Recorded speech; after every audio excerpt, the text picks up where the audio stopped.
Hey everybody, got a little bit of a drag there. Uh, haven't spoken a little bit.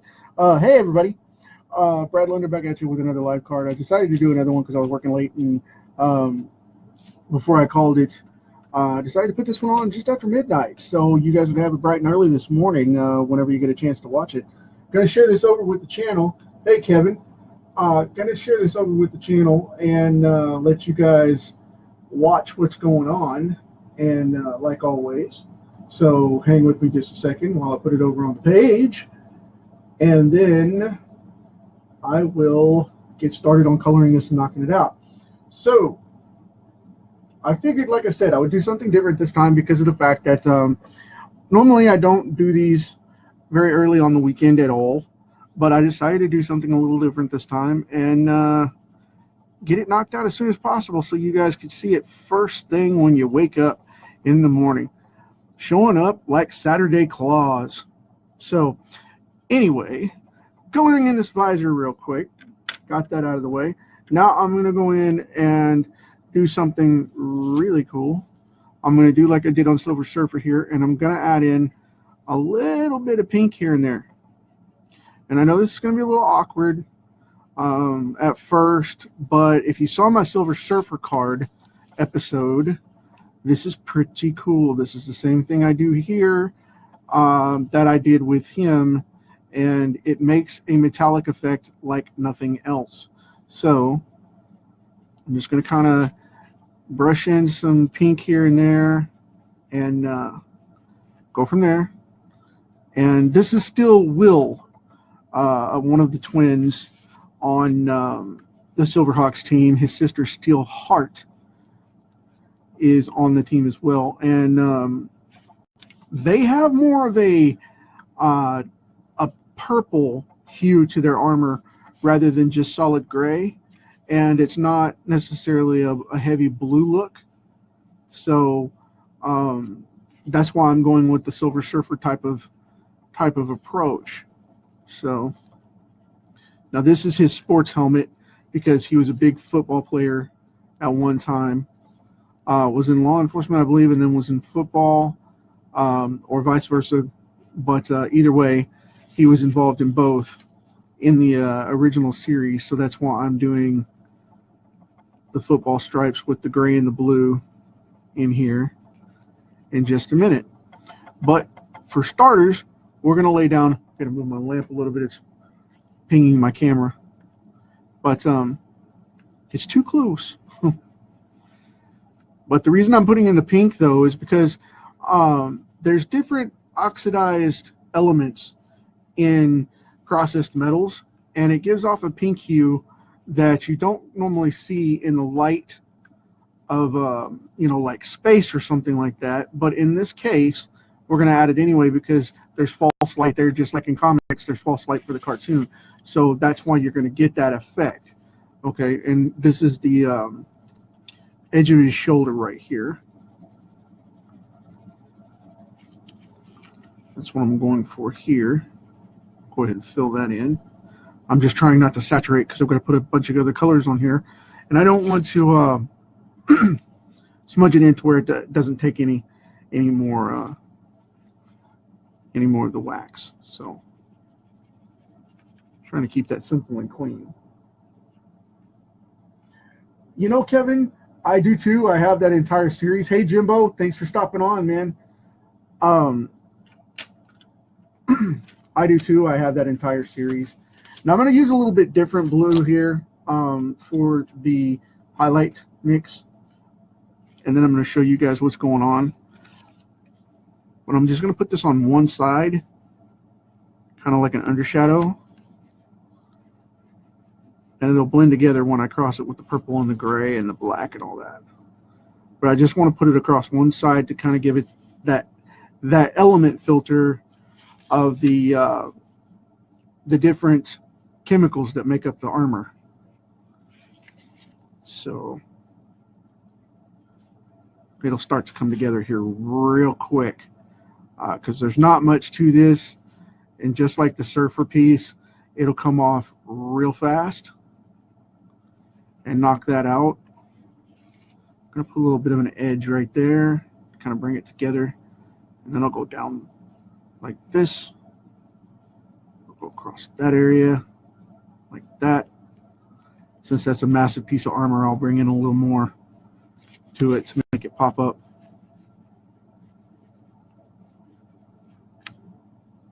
But like I said, just adding a little bit here and there because I want this to come across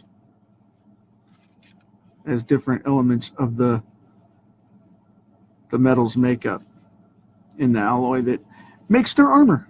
So I know it looks a little odd at first, but it will blend together. And so many people say, don't do this, don't do that, don't do this. And it's just, yeah. Again, it's all relative. And I particularly like doing this because of the fact that it adds more life to the piece. And you're supposed to add the illusion of armor here, so you know you got to make it work. Put a little bit down there on the bottom, a little bit under that ridge line there for the pecs into the ribs, a little bit on that shadow mark, a little bit on that curve there, leaves down into the bottom ribs and the abs off that way.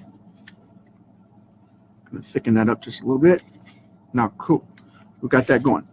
Now, that piece right there is going to be a solid dark gray because of the fact that that's his communicator. That's a different thing. So that's why that's left open. Now, what I'm going to do is I'm going to take in this purple that I talked about. This is where it gets fun, kids. So we're going to bring in that purple across the other side, and I'm going to bring it really light right across that pink and into that blue just a touch.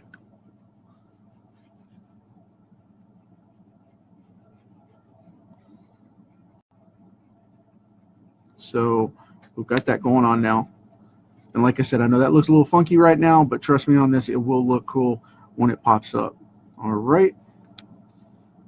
Now I'm going to color that pink up just a little bit more around this side of the helmet. Don't want to miss that edge there.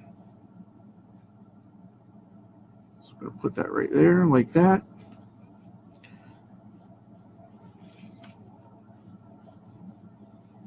Now you can see that pink popping through, and it'll give it more of a oxidized look, like some of the other metals that turn red when they're processed that you can't really see there.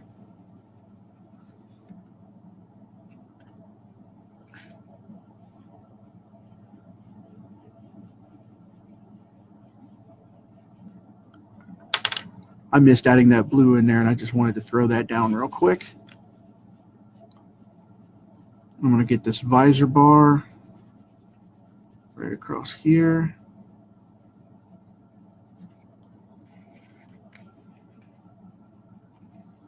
Interior of this helmet line. And like I said, you can probably see, I hope you can see on the camera that this is coming up and starting to have that mirrored mother of pearl type of metallic look that everybody looks for in armor. The chrome style armors. So I'm just adding in a few colors here just to color that pink over, like I said.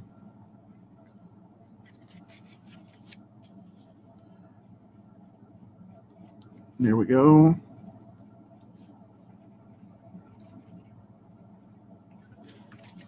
Okay, cool deal. Now, color that in.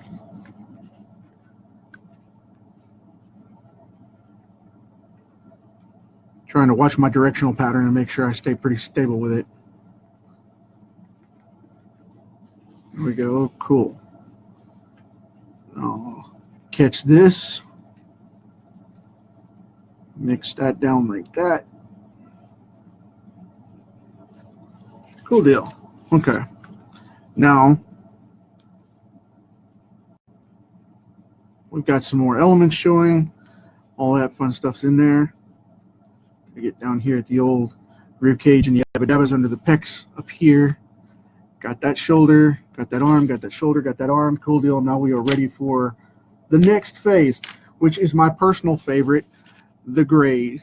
Because going in with this light gray, everybody likes to put in a super mirrored image on this, and I don't. I like to go more of a muddy mother of pearl, if I can talk. A muddy mother of pearl look, because it brings it all together and makes it look a little more 80s retro, like the cartoon. So I don't like it to be heavy with a lot of white spots in it, because it makes it look strange, you know, when you put too many highlights on it.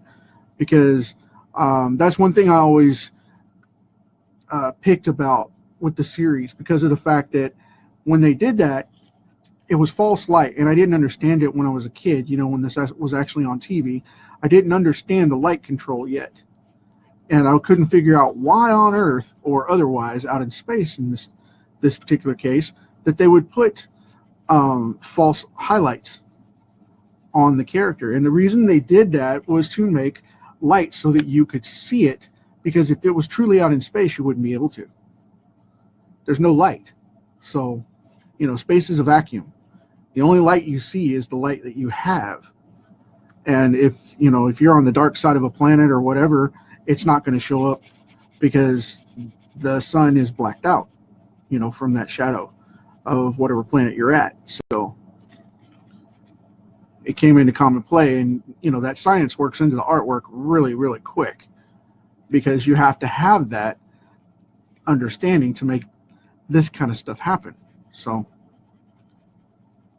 for those interested in the art side of it, that's the mechanics and how it works. Comics and cartoons create false light on their subjects. And if they didn't, you wouldn't be able to see them, because it's just like in a film where they have the blue overlay or gray overlay or green overlay or whatever it is to see what's going on. Otherwise, it would be solid black and you wouldn't be able to see it. I mean, it'd be like walking outside at night. You know, you can't see anything. The reason is because of the fact that you have no light source. So, same effect. It would be like walking out your door at 2 a.m. in the morning, you know, and if you don't have street lamps on or porch lights on, or, you know, whatever light source you have, or a flashlight for that matter, it's going to be dark. So, and that's the way these things would be if they didn't have those false lightings. So that's what we have. Now we've got that down where it's blended together, really cool. Now what I'm going to do is I'm going to take this dark gray and go over this piece really quick, and I'm just going to color it solid, and it's going to be dark, and I mean really dark. Boom, done deal. Now he's got his communicator on his wrist, and we're going to go in and color these two gray stripes right here, and like that. Done deal. We'll put the highlight right here, the false highlight anyway, like I was talking about. Like he's got a light source going on across here. Okay, like that, cool.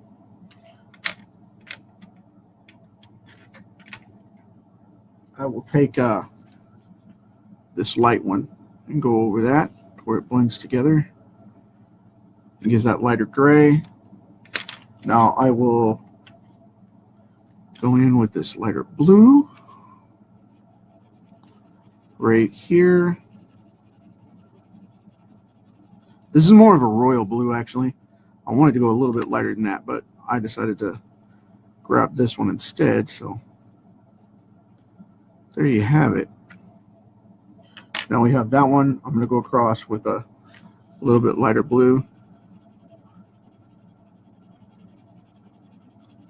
so that holds up.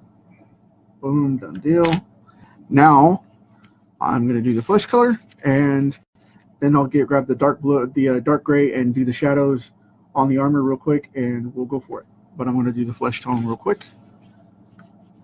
So he has that going on. And I'm going to leave this just the one tone. I'm not going to shade it, so it'll have a little more of an animated effect or an animated look, like a 70s or 80s comic or cartoon. So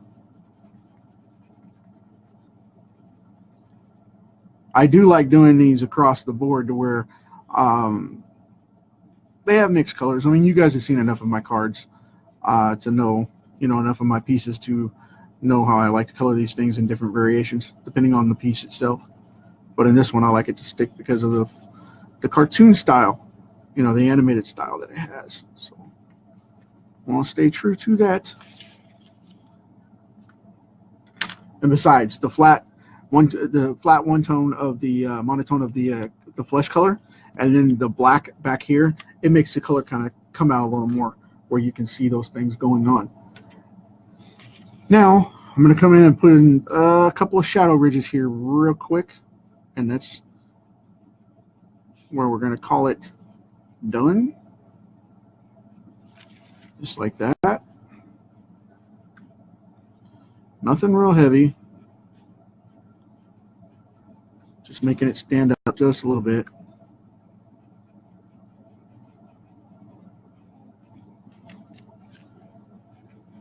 And I have to say, this is coming out as one of my more favorite cards. I'm liking it a lot. Okay. Cool deal. Line that up. Boom. Done deal. We'll go in here to the wall. Now, where I'm going to make this meet is right here in this pocket, right next to the blue. And the reason I'm doing that is because that's on the center of his face where the shadow would be down, and we would have a little bit harder undertone under here. It's a shadow down that rim and the bottom of the mask right there.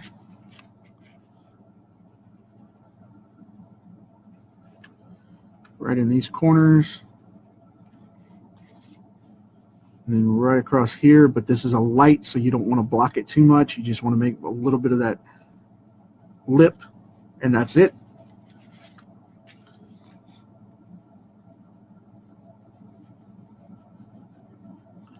I'm just going to shadow this on one side real quick.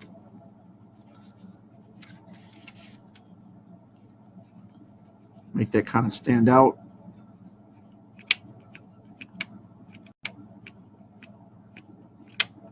There we go. You hear that clicking as I'm catching the edge of the card there. I'm not going to tear it. No need to worry about that. Now I'm going to leave the colors a little more prominent, and I'm going to go into the center area and kind of darken it up and catch the edge right here. The reason I'm doing that is because it's adding it'll add that curve to the look of the armor. So we're down here. I'm gonna come right in this middle area, catch that right there.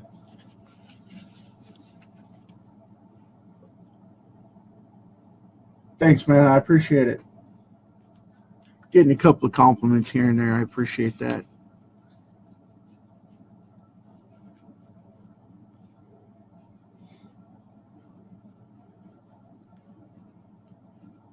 So got these shadows coming down here.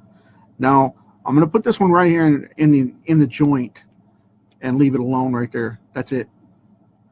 I'm just going to do half of this side, so it'll give depth to that shoulder and give it that dynamic, that curve again. So there we have it.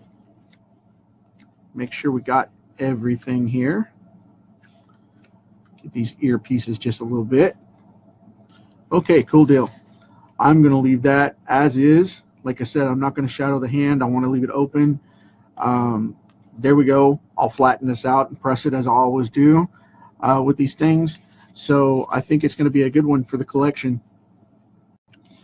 And you guys be sure and check out the others in the series so that you know which one you're going to want to see in the sketchbook and which one you're going to want to grab when I get to the point of giving these things out. So you're going to want to have your hands in there to grab the ones you want. But anyway, that's it for today. I'm doing this one as a Saturday card for today. Nice and quick and clean, super early, so you'll have it for this morning instead of having to wait for a Saturday evening like I normally do, because I get so busy on the weekends. But anyway, I wanted to take advantage of this time and hang out with you guys a little bit while I was doing some late night work. And thank you very much for participating and hanging out with me for the next or the last little bit, and for the next one tomorrow. Hopefully I'll get to see you as well. But as for this one, it's finished, and you know how it goes. We inherited this big rock. You know what to do with it. Leave it better for the next generation. Talk to you tomorrow. Later.